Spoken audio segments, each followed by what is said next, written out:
News voice, जो हर खबर से आपको कराए रूबरू।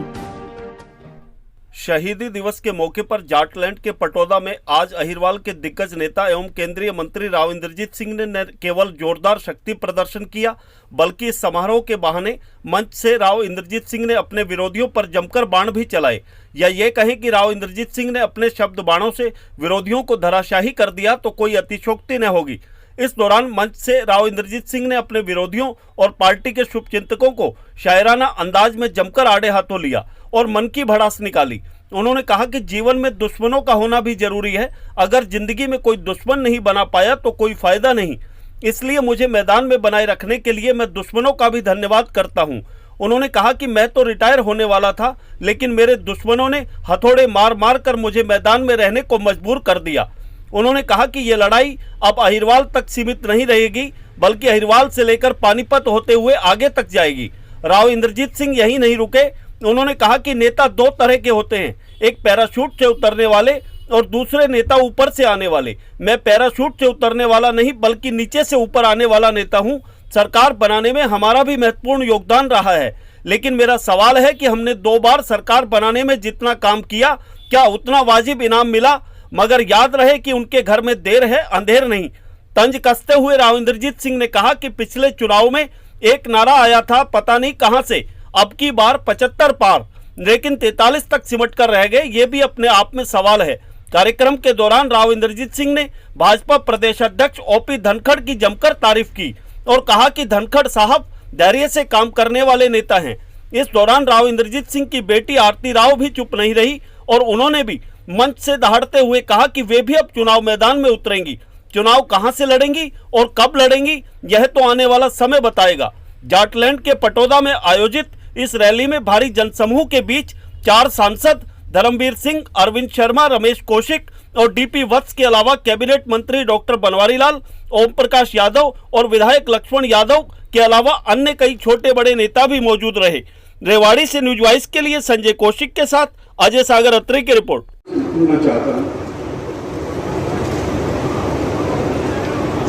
परवाना हूं, मुलायजा फरमाइए।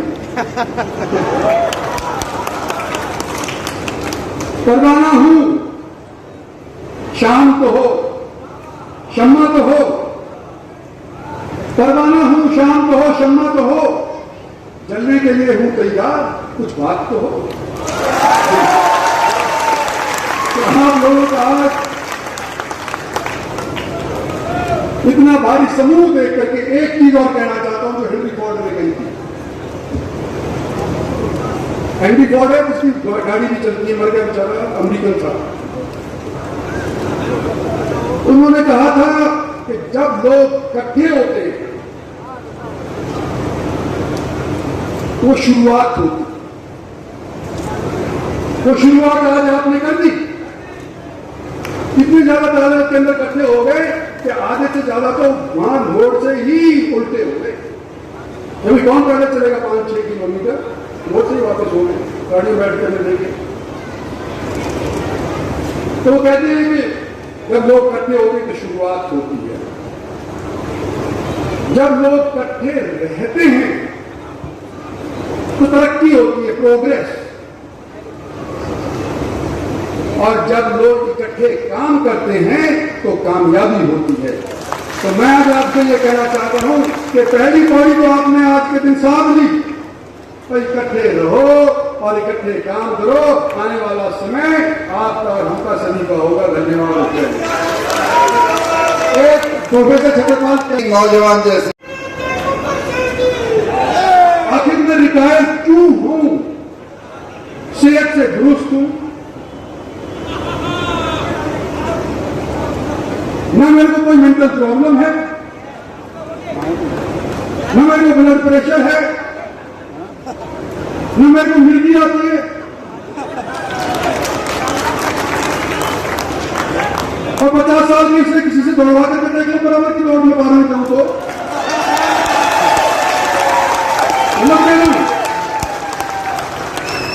मेरे प्यार क्यों हूं। और एक सलाह भी देता हूं कि मैं औरतों के खिलाफ, अपाहिजों के खिलाफ, मरीजों के खिलाफ नहीं लड़ता। कृपया आप लोग अपनी सेहत का ध्यान रखना। मौका फिर से मिलेगा मेरे साथ में लगेगा। 3 साल बचे हैं अभी इलेक्शन के अंदर, विधानसभा के 3.5 साल बचे। सेहत का ध्यान हमको रखना चाहिए, तभी तो मजा आएगा, हमको लड़ाई होगी। और अगर आप हरा लेते हैं तो बेशक तांडव कर लेना, लेकिन आज थोड़ी जल्दबाजी है, आज तांडव करने का समय नहीं है। और मैं खत्म करना चाहता हूं एक शेर से। हरियाणा के भावी मुख्यमंत्री की नटवर सिंह जी मेरे दोस्त भी, मेरे गाइड थे, समझ भरतपुर के शाही खानदान से रिश्ता रखते थे। और जब मैं पहली बार मंत्री बना, विदेश राज्य मंत्री बना, तो वो बड़े मंत्री मेरे घर भी आए, गिर भी गए, चोट भी लगी, टांका भी लगा। बड़े नेक इंसान, बड़े लिखे जा। और उन्होंने मुझे एक शेर सुनाया जो कि आपके लिए मैं सुनना चाहता हूं। परवाना हूं, मुलायजा फरमाइए। परवाना हूं, शाम तो हो, शम्मा तो हो। परवाना हूं, शाम तो हो, शम्मा तो हो, जलने के लिए हूं तैयार, कुछ बात तो हो। तो आप लोगों का आज इतना भारी समूह देख करके एक चीज और कहना चाहता हूं जो हेनरी फोर्ड ने कही थी। कभी सोसाइटी के नाम इंद्रजीत सिंह ने जमीन खरीद ली है और 30 साल के बाद ये बेच करके मुनाफा खाएगा। मैं 30 साल जीऊंगा, कोई सोचे। और मुझसे अपनी खुद की जमीन नहीं समझ रही, मैं दूसरी खरीद करके क्या करूंगा, मैं तो अपनी बहुत है। और मैं आपको यूं कहना चाहता हूं कि प्रताप सिंह कैरों की निगाहें शहीद कॉलेज के ऊपर रही थी, मेरे बाप ने रोका। चौधरी बंसीलाल की निगाहें इस कॉलेज के ऊपर रही थी, मेरे बाप ने रोका। हमारी पार्टी के कुछ नेता थे, उनकी निगाहें इसके ऊपर थी कि इसका सरकारीकरण हो जाए। गवर्नर को जाकर के चिट्ठी दिए थे, किसी ने उसको पार्टी से नहीं निकाला, मैंने रोका। और जो मैं रोकता आया हूं, मेरा बाप रोकता है। जिस संस्था को अहीर कॉलेज कहते हैं कि उसको ये जमीन मैं बेचने के लिए खरीदूंगा, अपनी बेच लूंगा, मेरे को 2 पीढ़ी आगे तक चल जाएगा काम। आपको विश्वास दिलाता हूं स्टेज के ऊपर से और सामने वाले ऊपर वाले की मौजूदगी के अंदर, शहीदों की रूह के सामने, कि इसके अंदर रत्ती भर का भी करप्शन नहीं हुआ।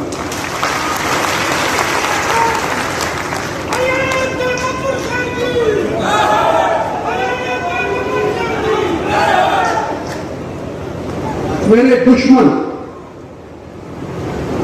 के बारे में भी कुछ कहना चाहता हूं।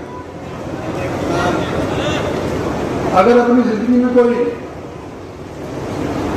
दुश्मन ही नहीं बना पाया तो क्या है?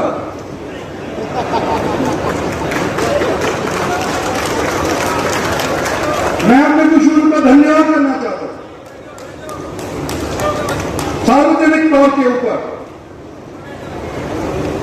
कि मैं सोच रहा था कभी 70 साल का हो गया, बतेरे 40 साल लोगों की सेवा करनी, कुछ लोगों की मानी, कुछ बात अपनी कही, कुछ नहीं मानी गई, बहुत होगी अधिकार होगी हो, सोच लो। लेकिन मेरे को क्या चौबे ये रूप से कि इंद्रजीत सिंह तो रिटायर होने वाला है, रगड़ दो, रौन दो इसमें। और मैं अपना मन जो ढूंढूं था कि रिटायर हूं या ना रिटायर हूं, पक्का मैं रिटायर नहीं हूं।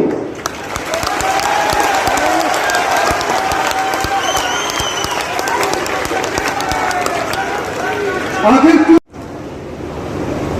क्या उसका वाजिब इनाम हमारे को मिला? ये मैं आपके विवेक पे छोड़ता हूं, इसका जवाब नहीं चाहिए मेरे।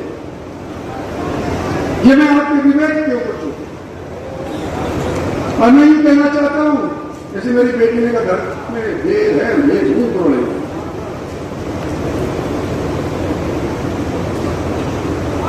दूसरे, आज भारतीय जनता पार्टी और उनके नेता थोड़े से क्षेत्र के अंदर ही सिमट करके रहेंगे, हमारे वाले क्षेत्र के अंदर। और हम प्रयास करेंगे, यहां अरेंजमेंट भी करेंगे। और मैं आपसे रफी से अनुरोध करता हूं कि हम मिलकर के यूं कहते हैं किसानों से भी बात करें, बात नहीं करनी चाहिए।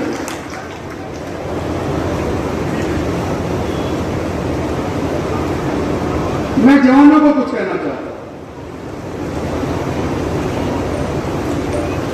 कोई अपना इतिहास पढ़ो, समझो। आपकी अभी नई नई बुद्धि है, पूरी तरह से मैच्योर नहीं हुई है। क्या पता क्या निर्णय ले बैठो, उल्टा सीधा।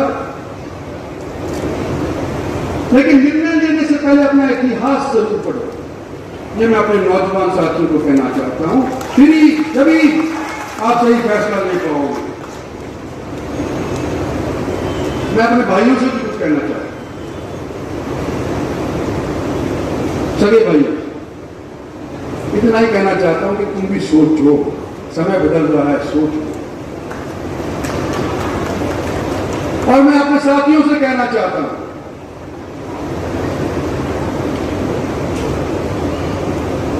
मैं जनता का सिपाही हूं, फौजी का बेटा हूं, और मैंने अपना ईमान नहीं खोया है।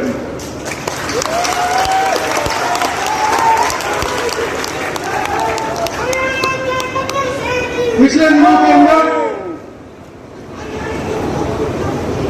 अहीर कॉलेज हमारा मेरे बाप ने चलाया, मेरे दादा ने चलाया, उसका विवाद छिड़ गया।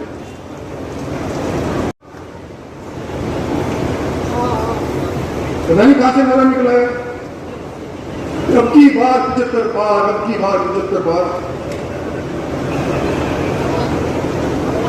हम भी गफलत में मारे गए, क्योंकि 75 तो क्या ही 80 पहुंच जाएंगे, परिश्रम करने की जरूरत ही नहीं, घर बैठे जीत जाएंगे। तो भाई हम अहीरवाल से बाहर नहीं निकले, और नतीजा क्या हुआ कि अहीरवाल के अंदर भी जो 2-4 सीटें थी, पहली दिवाई थी, उनमें भी घाट हो गई। दिवाई जैसी सीट जो हम जीत सके थे, कोई जयचंद्र ने हरा दी, हमारी पार्टी के लोग थे, उनको इनाम भी मिल गया।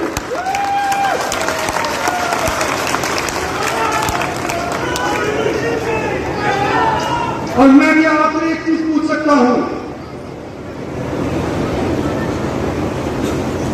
कि क्या हम अहीरवाल तक की सीमित लड़े, नसीबपुर की लड़ाई लड़ेंगे, या किसी दिन पानीपत की भी लड़ने के लिए चलेंगे?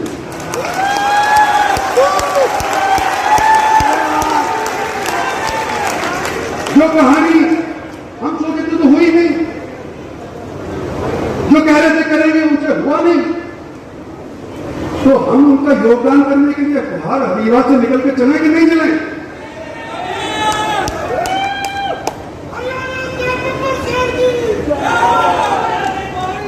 और ये जो 2 सरकारों में हमारा योगदान है, नरेंद्र भाई का आशीर्वाद है।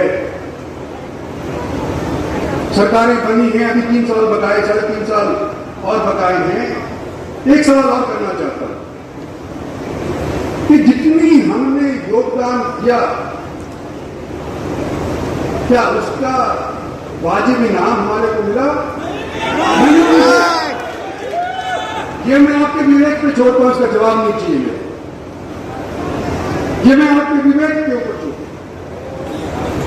और मैं यूं कहना चाहता हूं जैसे मेरी बेटी ने कहा घर में वेद है, ये नहीं बोले।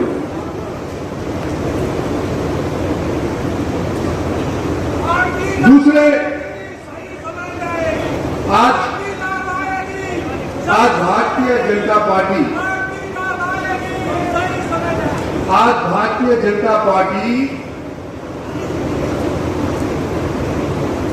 और उनके नेता थोड़े से क्षेत्र के अंदर ही सिमट करके रहेंगे। एक तरफ से वो कहें कि ऐसा ना हो बीच के अंदर मेरी बात बदला दी जाए और खराब कर दी जाए। मैं क्या कहना चाहता हूं पार्टी से कि मैं इस स्टेज से कुछ नहीं मांगा। कोई सोचे कि ये इसलिए इसने करी है कि कुछ चाहता होगा, कुछ नहीं चाहिए। सिर्फ शहीदों को नमन करने के लिए आज के दिन स्टेज के ऊपर आया हूं। पार्टी से मुझे आज के दिन बहुत मिल रहा है, मुझे पार्टी से और कुछ नहीं। एक चीज के ऊपर मैं अड़ सकता हूं, वो मेरी इज्जत, मेरे साथियों की इज्जत, मेरे एरिया की इज्जत। ये निगोशिएबल नहीं है। और राजनीतिक तौर के ऊपर अगर देखो, सन 14 के अंदर नरेंद्र भाई मोदी प्राइम मिनिस्टर बने, पहली बार अपनी मेजोरिटी हरियाणा के अंदर भारतीय जनता पार्टी लेकर गया। सबने मजबूत हरियाणा में 90 सीट है, हम 47 के ऊपर ही क्यों सीमित रह गए?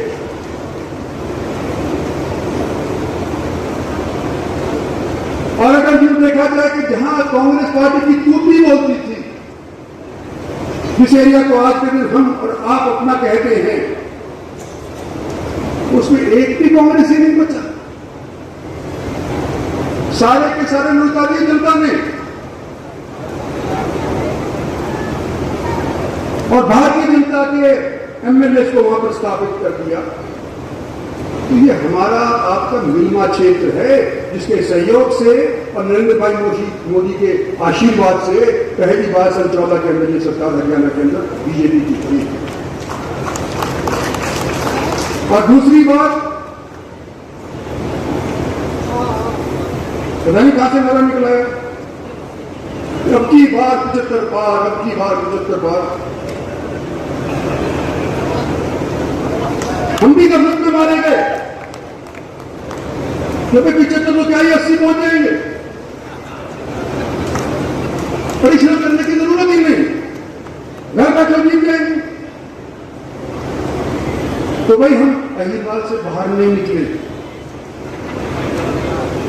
और नतीजा क्या हुआ कि अहिरवाल के अंदर भी तो 2-4 सीटें थी पहली